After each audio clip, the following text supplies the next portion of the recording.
Today, in a follow-up to episode 23, we ask, are you a Google Ads noob who is struggling with how to correctly set up your Google Ads campaigns? Are you spending a fortune on Google Ads with little return on investment? If so, join me on the other side of the intro for today's episode. Is how to market your business as an owner and entrepreneur unclear and difficult to understand? Welcome to the Alias Marketing and Design Podcast. The podcast created to help you as a business owner and entrepreneur. Welcome to Alias Marketing and Designing. Market and grow your business online. Here's your host, me, Ian Connery, owner and founder of Alias Marketing and Design. So here we go with part 2 of our Google Search Ads Deadly Beginner Mistakes to Avoid series. Let's get straight into the dashboard do's and don'ts. First up, super common mistake, keeping GDN checked. So what the hell is GDN? Google Display Network. When setting up Google Search Ads campaigns, there's an option to display your ads on Google's display network in the form of text ads.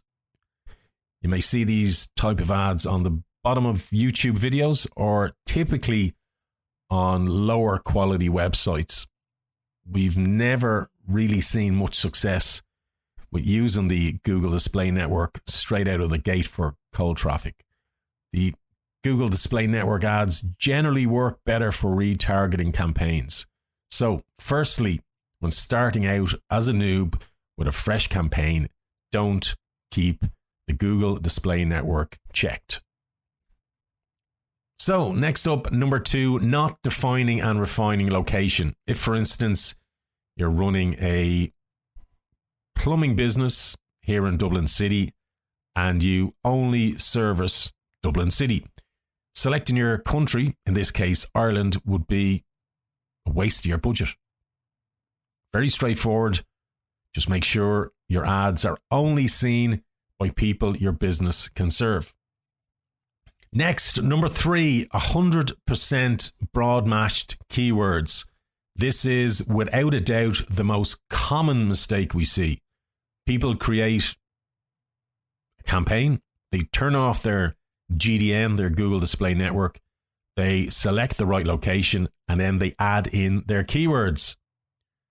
Not realizing that in fact when they add in all the keywords without quotation marks, without square brackets, you're adding in keywords as broad matches. And this will most likely, depending on your niche, attract a load of irrelevant clicks, which is going to burn up your budget. Now, without getting into the exact nuts and bolts and a big long episode about the types of match types, we'll delve quickly into how the match types work. So Google offers 3 core match types: broad, phrase, and exact. There's also broad match modifier, but we'll not discuss that in these 3 core match types. So first up, broad match. Broad matches will show up when a user types in a query that contains your keyword or close related searches. So a broad match keyword also means that your ads will show regardless of what the prospect intends to do. So if you have an online store selling shoes, if you include shoes as a broad match keyword, you're going to show up for searches such as laces for shoes, how to tie shoes, how to clean shoes, etc. So as you can see in this case, if you're selling shoes, you don't want to be showing up for queries, laces for shoes, or how to tie shoes, or how to clean shoes. Next, phrase is denoted by wrapping the keywords in quotation marks. Phrase means that you're going to show up for that specific phrase. So this is a bit more targeted, although it's still fairly loose. For instance, good example would be best shoes for a wedding. For you to show up, users have to include your phrase in their search. But remember, you'll also show up when search terms are expanded. So in this case, if best shoes for a wedding is your phrase match keyword, you'll also show up for best shoes for a wedding in the summer, etc. Final match type is exact. You make a keyword an exact match type by wrapping the keyword in squared brackets. The keyword will only show up when a user searches for those exact keywords. So for instance, when we're talking about shoes, your exact keyword, if you have wedding shoes wrapped in squared brackets, this will be an exact keyword and will only show up when the user searches for the keyword wedding shoes.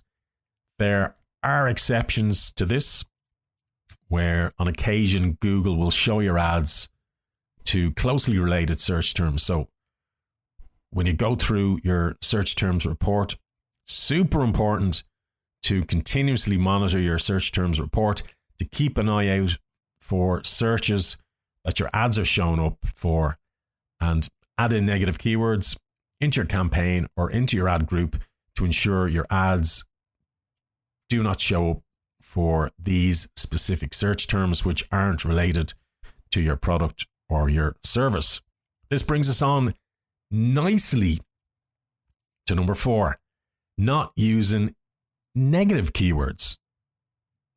Campaigns for the construction industry are a great example where this is applicable. If I'm running a campaign for a painting company and Painting Dublin is the keyword that I'm targeting, if I don't add jobs, the word jobs, Jobs, as a negative keyword, we potentially could get a load of painters looking for jobs, clicking on our ads and wasting our ad spend budget.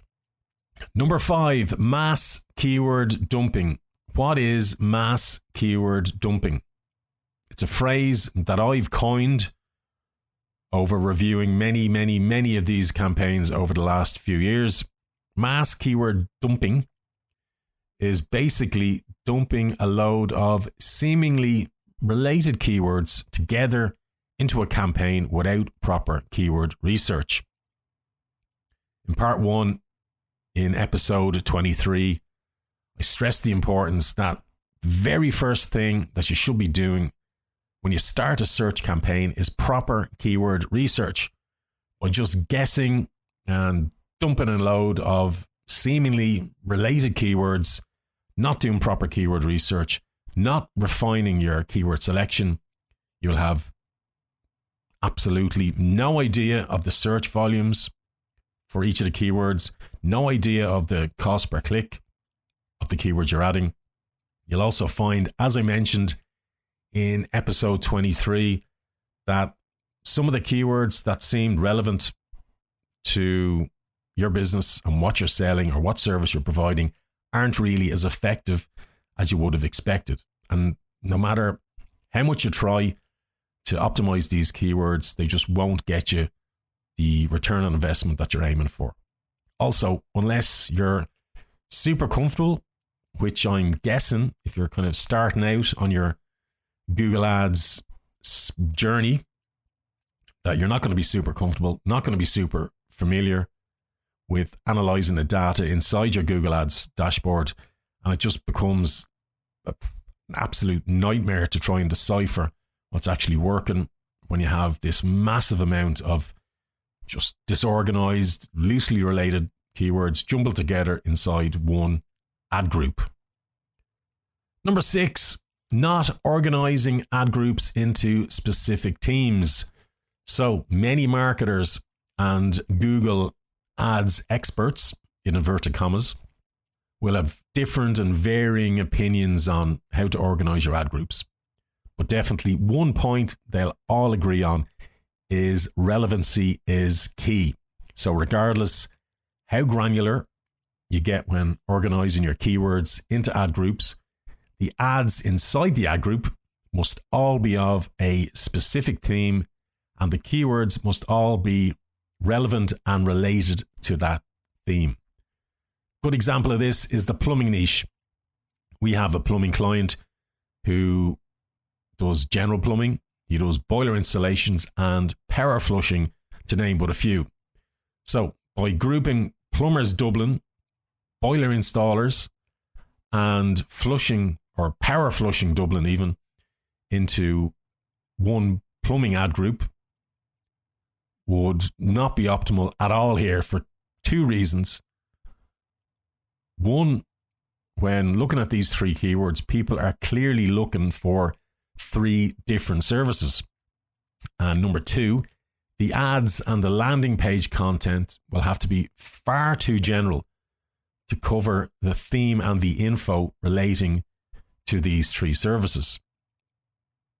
If you just go ahead and create these super generic, we've been in business for X amount of years and offer the following service type landing pages, which are so common all the time, creating these super generic landing pages that 70 or 80% of websites have, these type of landing pages do not speak to the user's specific need and want for a particular service. Number 7, bad ad copy. We spoke about relevancy in point 6. Relevancy is super important in Google Ads. Your ad copy must speak to the user. As Neil Patel says, writing compelling ad copy is a lot like writing a blog post headline. If you want to write powerful headlines, you've got to model what works. Likewise, if you want to write enticing ad copy, you've got to understand what's effective. So, study your competitors' ads, use them as inspiration, take them, make them better, test your ads from headlines to the descriptions. You got to test, discard what's working, discard what's not meeting your key performance indicators. So for instance, if Ad A's CPA or the cost that it takes to get you a sale is €50 and your profit margin is €20, well, in this case, it's most likely a good idea to kill that ad. Now, we do speak about the concept of why you don't have to make money on your digital ads in episode 18. So check out episode 18 for the cases that we talk about where you don't have to make money on your digital ads. Number 8, not using ad extensions. Google Ads extensions can be super powerful and super useful. They expand your ad size and allow you to get more space on Google's search engine results pages. They also add more valuable info into your ad copy. They can showcase your business location, your products and services, the features and benefits of your products and services, showcase your reviews, and they can also let people call direct from your ads. You can also showcase links to your pages on your website inside your ad copy. We use this to highlight pages such as FAQs, product catalog pages, testimonials, links to about us pages even, where users can familiarize themselves with the brand story before filling out a contact form or purchasing on the website. And finally, number 9, without a doubt, the most important deadly beginner mistake to avoid is not knowing your figures when running any sort of digital ads campaign. You must know your basic figures. You must know your profit margin. You must know your BEP, your break-even point. If you don't know these basic figures for your business, then it's going to be very, very, very difficult to make the correct decisions inside your Google Ads dashboard when it comes to assessing what's working, what's not, what you should keep running and what you should not. So, there you have it. Google search ads, dashboard do's and don'ts, 9 deadly beginner mistakes to avoid. I hope, as always, today's episode has been super helpful to you in growing your business. If it has, don't forget to subscribe, play this episode a few times, download for later, share with your business, friends and family, and leave me a rating and review. I've been Ian Connery.